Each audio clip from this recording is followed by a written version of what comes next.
We may have complained about those opening 35 minutes from England, but was that as clinical really in the end as they could be? Yeah, I think Ronnie hit the nail on the head when he said that. They just, when it seemed it's kind of mattered, they upped the gear. You know, the goals that we showed at half time, we look at them again, Joanne, but you know, the passing, they were so clinical, and the finishing as well was absolutely superb. And the last 20 minutes, half an hour, they're on easy street, really, not really expending too much energy or whatever, and made a few substitutions. You know, a few lads got a run out, and it was pretty simple, the game after that.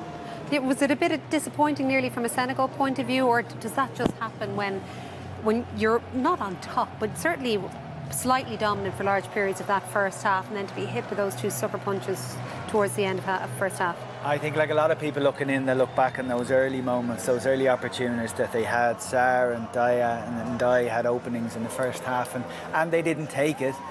And in fairness to them, if you spoke to them 30 minutes, 35 minutes in, you got word from the coach in the dugout, I would imagine they were very, very happy with how the game were going. They would have seen very little from the England team that would have worried them either in defence or in attack. They congested the midfield as they would have always planned to do. These scenes seemed a long, long way off 30, 35 minutes into the game. And then, as Ronnie said, two moments of real class, like the two goals they got before half-time. And I think after that, like that second half never really took off. I think to be a spectacle or to be any kind of suspense or a memorable half, Senegal needed to score and score early and score first, and they didn't look like doing so. So it was the ideal game for England. No injuries that we know of. They do we call that a test? Yeah, I don't know. Do you know what I mean? We still, like I said beforehand, like they were pig awful against the USA for two halves. They were really poor against a really poor Wales team for one half. They were awful for most of that first half. Like, they'd give you a lot of reasons to dismiss them as potential winners, but then... Which you did, by the way. Which I did, but then you'd flip it around and go, well, if they're not playing their best, they were top scorers in the group, won a game, didn't lose, and have a thumping win in their knockout stages. Emptied the bench, they got plenty of lads on the pitch. The confidence in the goals has been spread amongst a load of different players. There's a lot going their way, and it's another clean sheet. But they're playing France, which is of a level that none of the other opposition have come close to so far. So I don't know if this is a test, but Saturday at 7 o'clock certainly will be a test. 8 different goal scorers. Now, admittedly, I think 5 of those came against Iran. And in fact, the Iranian game was the only game where they conceded goals, and that was a game where they were running away with it. Well, Pickford made a really good save first half as well when they did have a few chances. For Senegal to get anything, they had to score, really, Joanne. They had to get their nose in front, and then the atmosphere changes, the mentality of the English players was not panic so much, but like, God, we need to do something here, you know. But I think the goals came at the right time. I think the second goal was a real killer blow because 3 minutes injury time in the first half. You know, the Senegals had a 1-0 because it's not too bad. We've had some chances, but that second goal just right on half time was a killer for them. But as Richie says, like, the French game, when you look at that board before you see the French and England, that two heavyweights coming together now at the weekend, and that's a real test. I mean, there was parts that Maguire tonight showed a bit of rustiness and gave the ball away a few times. And if you give it away against Senegal, as we've seen tonight, they got away with it. But against France with Mbappe and Griezmann and Dembele and Giroud, now the leading French goal scorer, they'll punish you. Yeah, that's not a bad lineup, that's for sure. But anyway, he finally broke that duck because even though he had those 7 goals from 7 shots on target, we know it had been a long time since he'd managed one. He was asked a question there, and it was similar to what Richie said. He said, have you ever scored 3 better team goals? And is that one of the key things about this? As bad as England were for so long in that opening half, the goals they scored were of such quality, weren't they? Yeah, high quality. I don't think we've got any fear from an England point of view of the offensive players they have. They've got so many exciting players going forward, and I think the goals, you know, typified that. They were so clinical. The passing, the finishing, the movement was special, and that's the weakest point. I think is as we've shown in the first half an hour is defensively, possibly. You know, Maguire.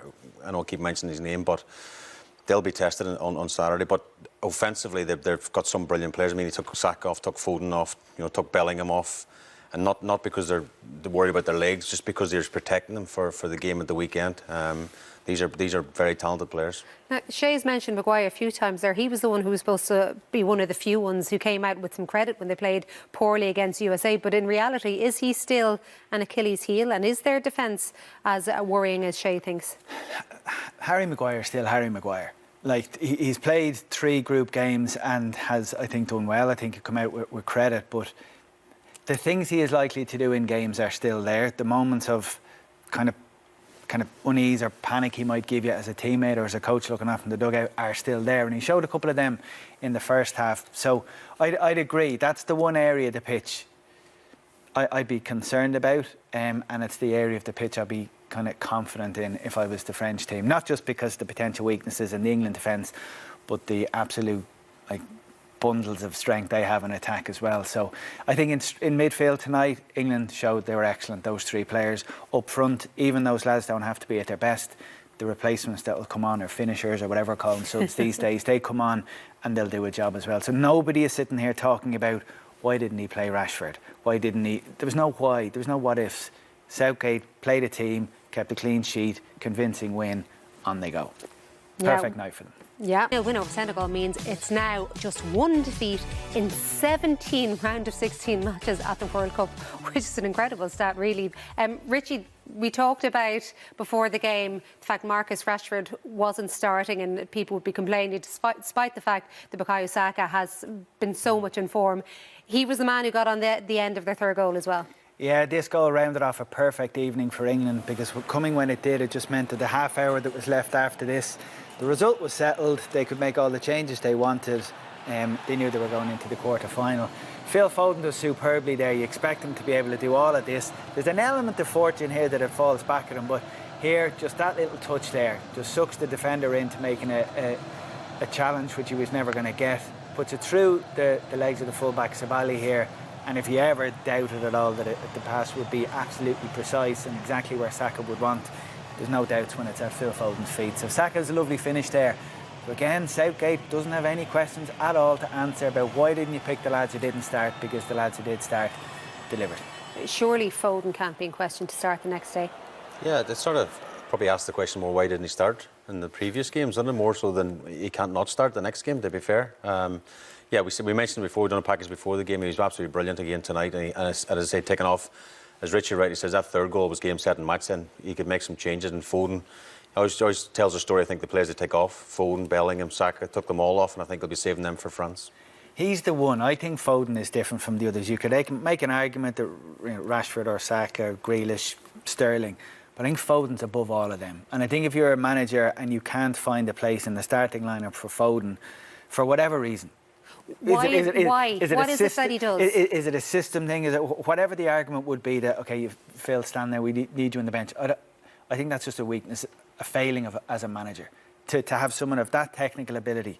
If you want him to press, he can do it. If you want him to get the ball in tight spaces, he can do it. If you want him to carve an opening, he can do it. If you want him to assist, he'll do it. If you want him to score, as he did earlier in the tournament, he'll do it. There's nothing he can't do, and everything he does it to an elite level. Even when England were poor in that first half, and what really annoyed you, and I presume most English fans as well, was the fact that nobody seemed to be even looking for the ball, and they weren't looking for any ball to actually move the ball in a positive position. But Foden was the one man who looked frustrated the fact that he wasn't receiving the passes. Yeah, we're trying to say, did they lull Senegal into a false sense of we're not very good, sort of? They were playing that bad the first half. They weren't the first half an hour, they were that poor. It was like, what's going on here? But I don't know if it's a pressure thing as well, because human beings as well, because you can imagine in England that the media and stuff, there's massive pressure on these lads' shoulders as well. We see that at the end it's 3-0, it's all jokes and smiles and laughs and hugs, but before the game there's this high pressure situation they're going into, a knockout stage competition, of course, in the World Cup, so there is pressure on their shoulders as well. So it looked like the first 30 minutes that pressure might have got to a few, and they didn't, as you said, Juan, they didn't want on the ball, they weren't showing for the ball, but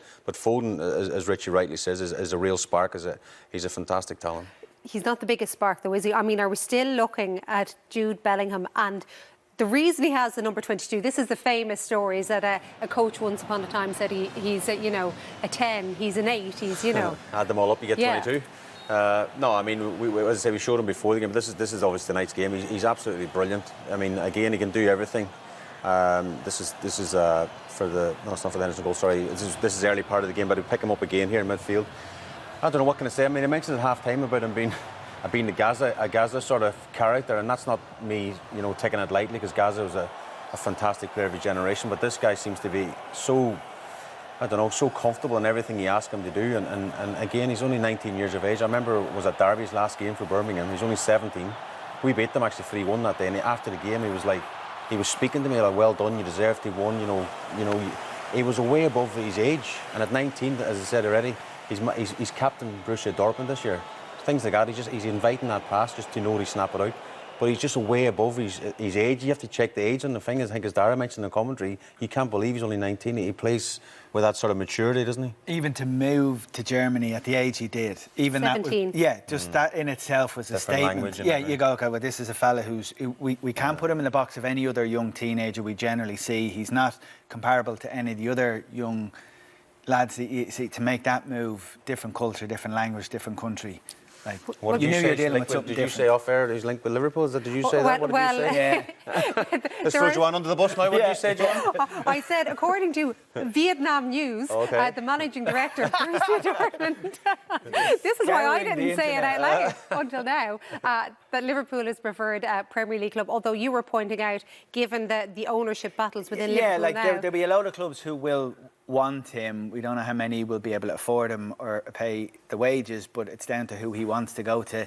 And if Liverpool is one of the clubs, you just don't know how settled their recruitment department is, how much money they're going to be given the potential change of ownership soon. And presumably it's quite frightening for a player to go over into a situation where everything is a little bit up in the air as well.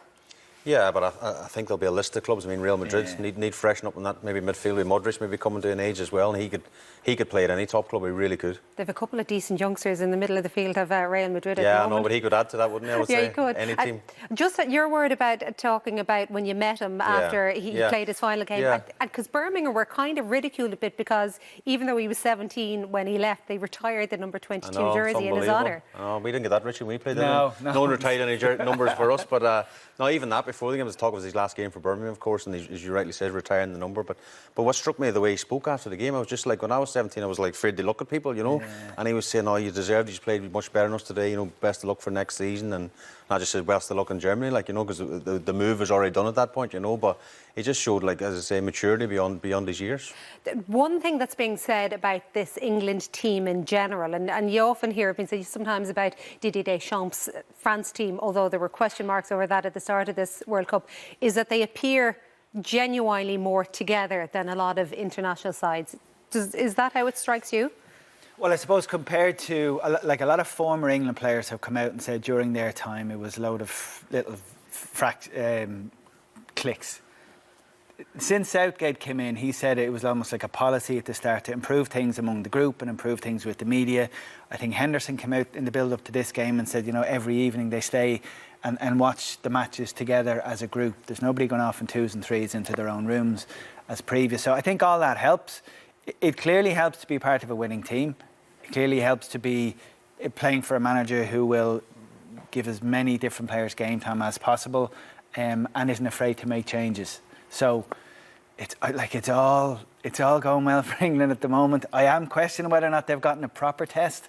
Like, that Senegal team are a good side. They're champions of Africa for a reason. But I don't think tonight they played anywhere near what they were capable of. And three key players were missing. So Saturday's the test.